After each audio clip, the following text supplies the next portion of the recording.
Bienvenue si vous nous rejoignez, nous sommes le jeudi 5 mai 2033, il est tout juste 9h. Tout de suite, un point sur l'information.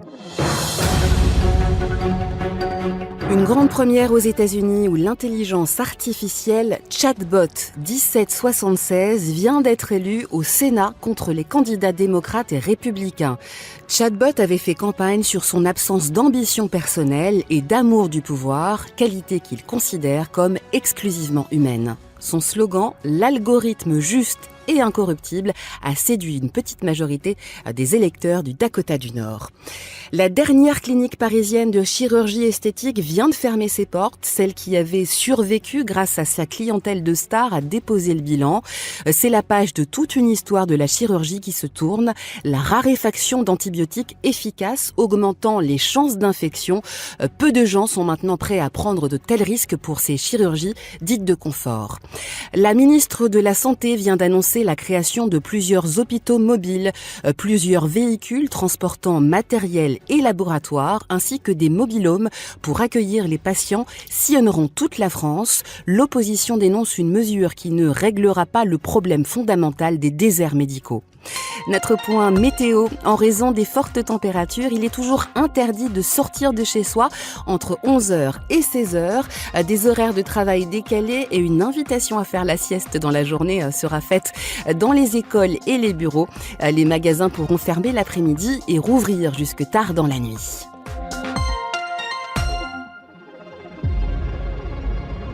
Vous écoutez Zootopic, un podcast imaginé par l'ANSES en collaboration avec The Conversation. Animé par Benoît Tonson.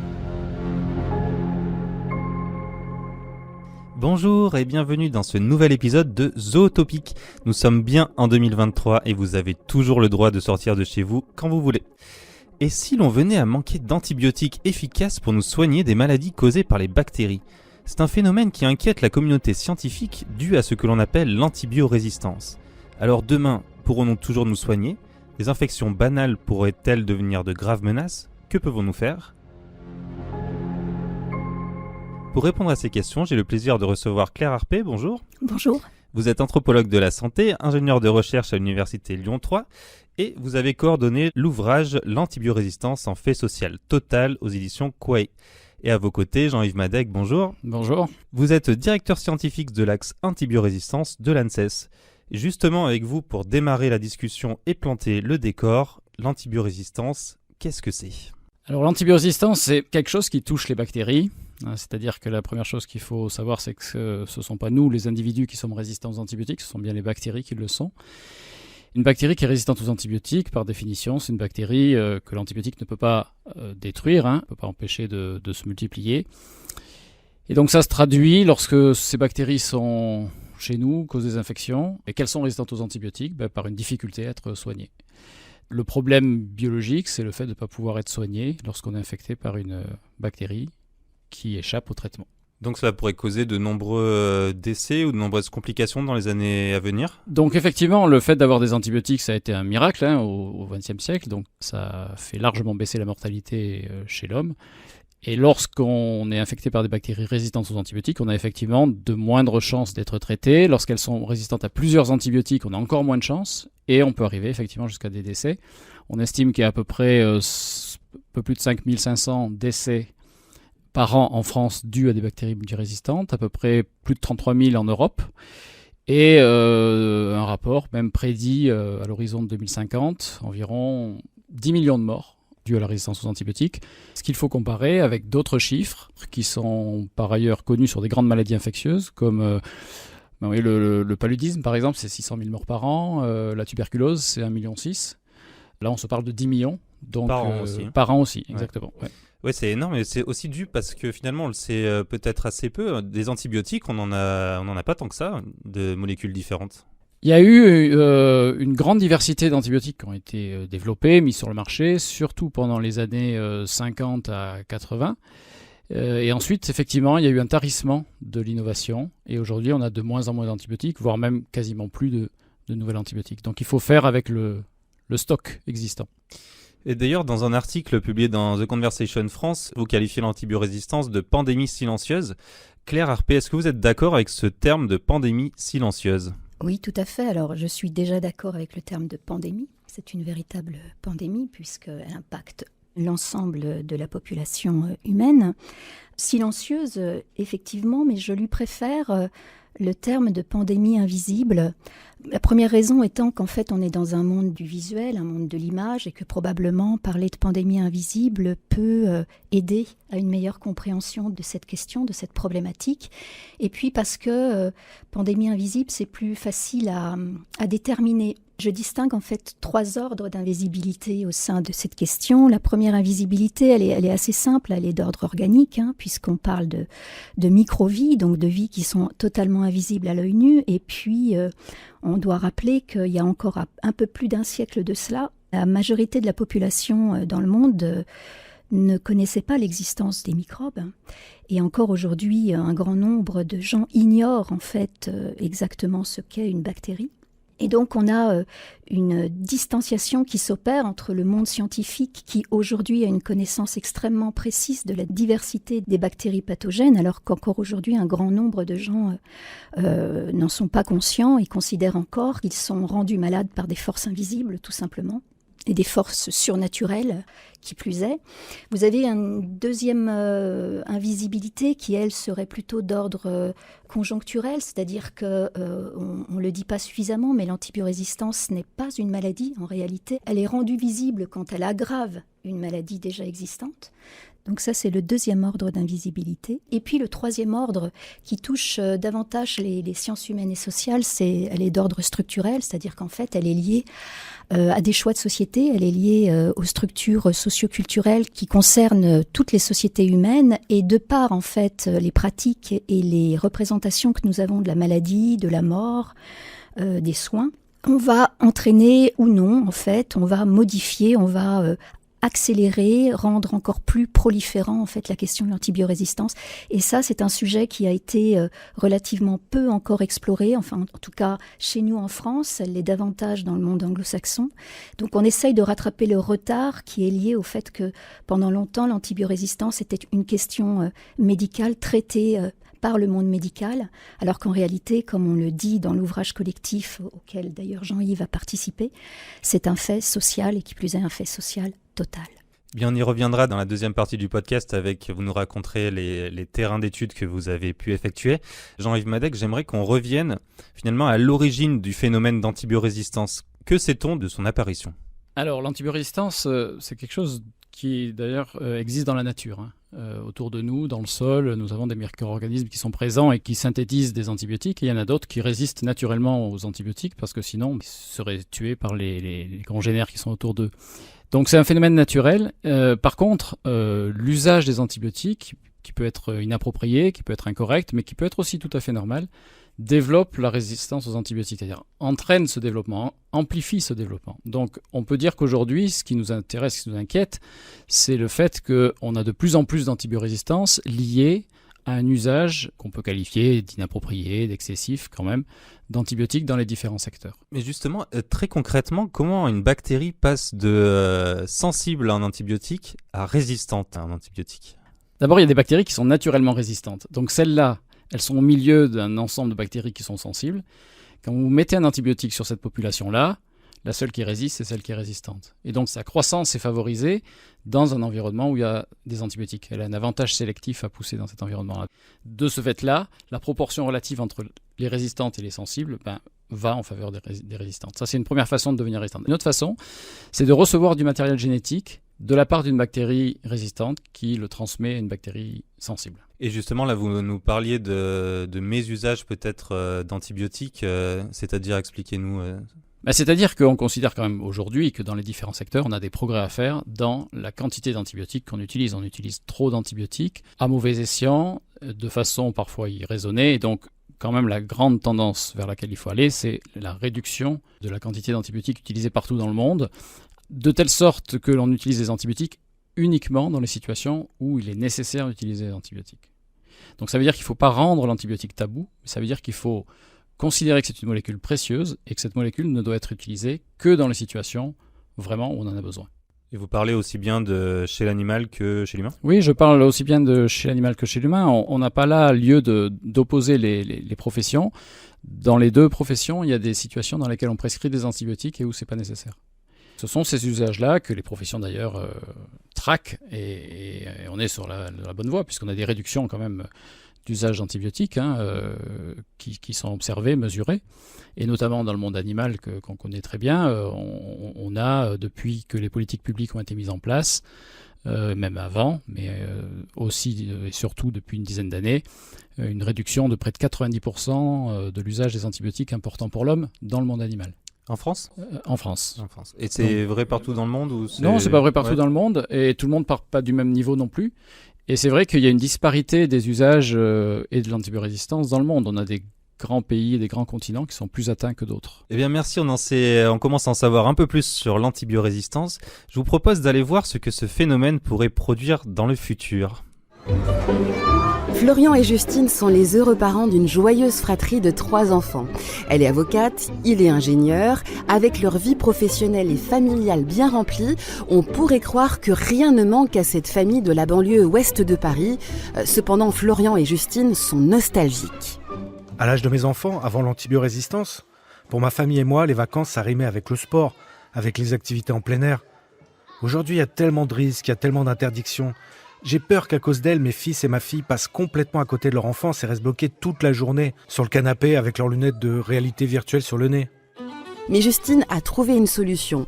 Une collègue de travail lui a parlé des villages bulles, ces villages de vacances entièrement recouverts par un dôme stérile qui permettent aux familles aisées, comme celle de Justine, de passer leurs vacances à l'abri des virus et des bactéries. Balade à vélo, piscine, golf et terrain de tennis, toutes les activités des vacances d'autrefois sans les risques d'aujourd'hui. Mais bien sûr, il y a certaines contraintes. Eh bien d'abord, ces vacances coûtent très cher évidemment. Et puis il faut présenter un dossier médical très fourni et à jour. On doit effectuer une batterie d'analyses sanguines et avoir fait tous ces vaccins. Ce sont des vacances qui se préparent et qui se méritent. Mais franchement, le jeu en vaut la chandelle. Le petit Yannick a pu prendre des cours de tennis et Léo a enfin appris à faire du vélo sans craindre les infections. Antoine Tramoni, le fondateur de ces villages bulles, nous affirme avec le sourire que son club ne désemplit pas. Eh ben ces villages bulles, ça fait pas trop rêver. Donc pour éviter d'en arriver là, Claire Harpé, que pourraient faire les politiques publiques ? Et d'ailleurs, comment expliquer que cet enjeu assez grave n'a pas encore été pris à bras-le-corps ? J'aimerais d'abord rebondir sur l'exemple qu'on vient d'entendre, là, qui est assez, je ne sais pas si on peut dire spectaculaire, mais en tout cas qui nous fait penser, mais en sens inverse, à ces espaces d'isolement qu'on faisait par exemple pour les lépreux, les léproseries, c'est-à-dire qu'on isolait non pas les bien portants, mais les bien malades. Et là, on est vraiment dans un excès inverse. Et je ne sais pas ce qu'en penseraient les écologues, parce que je crois que quand une espèce vivante n'est plus adaptée à son écosystème, en fait, elle est déjà morte. Donc, sans vouloir être plus dystopique que la dystopie elle-même, je trouve effectivement que c'est un exemple qui est extrêmement parlant et qui veut bien dire à quel point, effectivement, il y a urgence par rapport à cette pandémie invisible. Alors que font les pouvoirs publics ? Jean-Yves l'a déjà un peu évoqué. En fait, le problème, c'est que chaque société a ses spécificités, et ses mésusages des antibiotiques, qui ne sont pas forcément des excès, mais également des mésusages. Par exemple, à Madagascar, d'où je reviens, en l'espace de 3-4 ans avec la Covid, ce qu'on appelle la vente informelle des médicaments a proliféré en l'espace de 3-4 ans, à tel point qu'en informel, fait... qu'est-ce que c'est c'est-à-dire qu'en fait, on vend les médicaments donc, sur le marché, comme on vendrait des ressources alimentaires. Et donc, au lieu de passer par les pharmacies et avec une ordonnance, en fait, on trouve aujourd'hui des antibiotiques vendus à l'unité. L'amoxicilline, par exemple, elle s'est tellement démocratisée qu'on l'appelle l'amoxy maintenant. Tu as un comprimé d'amoxy à me donner. C'est plus du tout, en fait, vendu pour les bonnes raisons, évidemment, pour la fièvre, par exemple, pour tout un tas de petits symptômes qui ne sont pas adaptés à l'usage des antibiotiques. Donc, on voit bien à quel point, en fait, les questions des pratiques, alors pas seulement de mes usages, mais aussi des pratiques alimentaires, de nos déplacements, de nos liens avec le monde animal, aussi bien sauvage que domestique. Enfin, il y a tout un tas de critères socioculturelles qui font qu'on peut difficilement agir uniquement à l'échelle internationale avec des grandes réglementations, ce que propose l'OMS, qui sont absolument indispensables, mais il faut aller au cœur en fait des territoires, au cœur des difficultés que peut rencontrer un pays pauvre comme les Madagascar. 90% de la population vit encore aujourd'hui en dessous du seuil de pauvreté. Donc on voit bien les difficultés que peut rencontrer un tel pays par rapport au nôtre. Donc chaque territoire a sa spécificité, d'où la nécessité de travailler, en tout cas au niveau sociologique, sur des micro-territoires pour arriver à mieux comprendre, mieux cerner le problème. Jean-Yves Madec, Claire Harpé nous donnait un exemple très concret là, d'antibiotiques consommés finalement à l'unité et sans aucun contrôle médical. En quoi ça peut favoriser des phénomènes d'antibiorésistance, ce type de pratique ? Parce que, en fait, on rentre dans l'habitude des populations d'avoir l'usage des antibiotiques sous la main, en l'absence la plupart du temps, de connaissance de l'impact.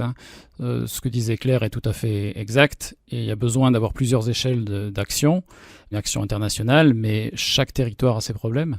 On voit très très bien, on parlait de politique publique tout à l'heure en France, dans le domaine agricole, c'est ce qu'on appelle les plans éco-antibio. Il est évident qu'un plan éco-antibio qui a réussi en France, copié-collé dans un autre territoire, ne marche pas du tout. Il faut vraiment tenir compte des spécificités locales, et je parlais de territoires où il y a énormément de problèmes d'antibiorésistance, comme l'Asie du Sud-Est par exemple, pour changer un petit peu de coin par rapport à l'exemple de Madagascar. On voit bien que pour améliorer l'usage des antibiotiques, enfin pour rationaliser l'usage des antibiotiques dans ces territoires-là, d'un point de vue agricole, il faut aussi modifier le système agricole lui-même. Et par conséquent, on arrivera à ce moment-là à traiter la question des antibiotiques, mais on ne peut pas avoir une réponse uniquement focalisée sur les antibiotiques. Justement, très clairement, qu'est-ce qui va pousser finalement un éleveur, qu'il soit asiatique ou européen, à utiliser trop d'antibiotiques, et qu'est-ce qu'il faut changer dans les pratiques pour en avoir moins besoin finalement ? Mais en fait, pour améliorer la situation, il faut pas uniquement travailler sur la réduction de l'usage, mais, et on le fait en France aussi, il faut travailler sur la prévention. La meilleure façon de ne pas avoir à traiter une maladie, c'est qu'elle n'arrive pas.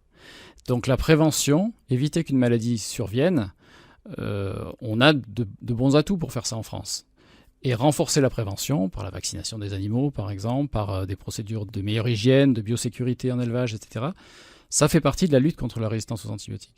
Mais ça en fait partie en France comme ailleurs. Donc ça veut dire que si on se trouve au Brésil ou en Asie du Sud-Est, il faut aussi qu'on arrive à renforcer cette biosécurité, cette hygiène, ces préventions. Et ça aussi, c'est assez défaillant dans ces pays-là. Alors justement, vous évoquiez le Brésil. On sait que dans ce pays, les cheptels peuvent être assez importants. Est-ce que l'antibiorésistance est favorisée par ces grands troupeaux ? C'est vrai que dans le domaine animal, il y a une composante économique qui est très forte. On a des productions telles que la production de poulet, qui est une production mondiale extrêmement, qui est en croissance. Le poulet, ça coûte pas cher à produire, ça nourrit beaucoup de gens. Il y a peu d'interdits religieux, et il y a quelques grands pays qui sont massivement producteurs, exploitateurs de poulet. Le Brésil en fait partie. Et donc cette dimension économique, dans un pays où les conditions de prévention, etc., ne sont pas forcément requises, présentes, cette dimension économique mondiale majeure renforce l'usage des antibiotiques parce que derrière il y a une rentabilité du système économique qui doit être assurée malgré le manque de conditions sanitaires, par exemple. Claire Harpé, avec vous, revenons sur la santé humaine. Et d'après votre expérience à Madagascar, que pourriez-vous nous conseiller à mettre en place à l'échelle individuelle ? Alors, à l'échelle individuelle, c'est difficile de vous répondre parce qu'en fait, nous, on travaille précisément plus à l'échelle collective. Comment toutes les règles sociales, comment toutes les pratiques instituées de génération en génération va forcément dicter le comportement d'un individu, et il est enchâssé dans ce système et il peut difficilement en sortir. Donc l'idée, c'est que quand on travaille sur la question de l'antibiorésistance, on ne travaille pas précisément sur l'individu, mais on travaille sur comment l'individu est emboîté dans on pourrait parler de couches d'oignons, dans des couches d'oignons, sociales, culturelles, institutionnelles, familiales, mais aussi environnementales. Et pendant très longtemps, on a beaucoup négligé la question, effectivement, du fait que l'humain était lui-même enchâssé dans un écosystème, dans un environnement, parmi le vivant. Et donc là, l'idée, c'est vraiment de repositionner l'humain dans un contexte certes complexe, mais en y intégrant également toutes les questions environnementales qui sont absolument essentielles, puisqu'on sait aujourd'hui que l'antibiorésistance, que les bactéries résistantes se retrouvent dans le sol, dans l'eau, comme l'évoquait Jean-Yves. Donc c'est vraiment l'idée, c'est d'intégrer l'individu dans son socio-écosystème pour travailler sur la question de l'antibiorésistance. À quelle échelle finalement il faut travailler ? Est-ce qu'on travaille du coup sur le cercle familial ou alors on prend une approche beaucoup plus globale ? Il faut travailler sur toutes les couches d'oignons, mais sur des micro-territoires. En tout cas, c'est ce qu'on essaye de mettre en place. Là, plus concrètement, on vient de lancer une thèse qu'on appelle une thèse d'ethnomédecine. C'est-à-dire que c'est une thèse d'exercice de médecine donc qui vient en dernière année du cursus médical et qui a vraiment une entrée ethnologique avec l'idée qu'un médecin doit être en capacité d'avoir aussi cette sensibilité ethnographique pour aller au plus près des situations réelles que vivent les populations locales qu'ils doivent soigner. Et donc on l'a lancé là, alors peut-être que dans un an je pourrais vous en dire plus, mais en tout cas c'est une très très belle expérience. L'école doctorale de Fianna Ransou, plus exactement, qui donc se lance dans l'aventure avec nous, est tellement persuadée de la nécessité de travailler dans ce sens-là qu'ils ont proposé à la majeure de la promotion de la faculté de médecine de faire cette thèse, et elle a dit oui tout de suite, donc on est absolument enchantés, et donc on lance ça là depuis une semaine, c'est parti. Quelles sont les principales hypothèses qu'elle va devoir étudier pendant cette thèse et pourquoi s'intéresser à l'échelon très local comme cela ? Elle va partir d'un projet qui est déjà existant, que connaît très très bien Jean-Yves, qui est le projet Tricycle, qui est un projet en fait qui s'intéresse à une cohorte de femmes enceintes, et à partir donc de ces femmes, on étudie donc l'antibiorésistance, notamment la question de la présence d'Escherichia coli. Et donc je crois que les chiffres actuellement c'est 30%. 30% de résistance sur cette bactérie pour une cohorte de 100 femmes, me semble-t-il. Et à partir donc de cette cohorte déjà pré-identifiée, on va travailler avec les femmes qui seront intéressées, qui seront volontaires, pour aller directement donc sur leur territoire, au sein de leur communauté, et pour mettre en place donc ce qu'on appelle dans le jargon anthropologique de l'observation participante et des entretiens semi-dirigés. C'est-à-dire qu'elle va vraiment s'immerger au sein des territoires pour voir ce qui se passe en fait, tout ce qui pourrait venir impacter, venir apporter des éléments concrets sur la question de l'antibiorésistance, donc suivre ces femmes, y compris au marché. Vont-elles à un moment donné effectivement s'approvisionner en médicaments informels? Ont-elles une proximité particulière avec les animaux d'élevage? Ont-elles l'eau potable chez elles? Ça aussi, c'est un critère qui est important. Quel est l'accès ou quel est le degré d'hygiène au sein de ces populations? Voilà, tous ces critères et probablement d'autres qu'on n'a pas encore identifiés et qui seraient susceptibles d'apporter des éléments complémentaires vont participer donc à cette étude. Donc Jean-Yves Madec, on l'a vu, ce problème d'antibiotiques est global. Il existe d'ailleurs une approche de politique de santé dite One Health, donc une seule santé. Est-ce que c'est la bonne approche pour lutter contre ce problème d'antibiorésistance ? Oui, bien sûr. Effectivement, si la question est de savoir si l'antibiorésistance est un sujet One Health, la réponse est oui. La suite de ce raisonnement est de savoir ce qu'on en fait et comment on avance en considérant l'antibiorésistance One Health. Elle est One Health parce que, comme l'a dit Claire, on a des interactions entre les différents écosystèmes, entre l'homme, les animaux, l'environnement. Les bactéries n'ont pas de frontières, les gènes de résistance non plus, et donc on imagine bien qu'il y a des échanges, on vit tous dans le même monde, et donc il y a des échanges. Donc ce concept One Health, à ce titre-là, il est tout à fait légitime. Après, je pense qu'on a de la peine encore à l'inscrire dans une perspective politique, dans une perspective de société, parce que finalement, on est tous d'accord que les antibiotiques devraient être considérés comme un bien commun, comme un bien public, dont on a besoin dans différents secteurs. Ça peut être la santé humaine, ça peut être aussi la santé animale, ça peut être la sécurité alimentaire, ça peut être la protection de l'environnement. Mais pour autant, un bien public est un bien qui ne met pas en rivalité les différents accédants. C'est-à-dire qu'un bien commun, quand les uns l'utilisent, ils ne privent pas les autres. Or là, on a réellement une rivalité encore qui persiste entre l'homme et les animaux, par exemple, parce que la seule perspective qui est aujourd'hui pour les antibiotiques chez les animaux, c'est la réduction de l'arsenal.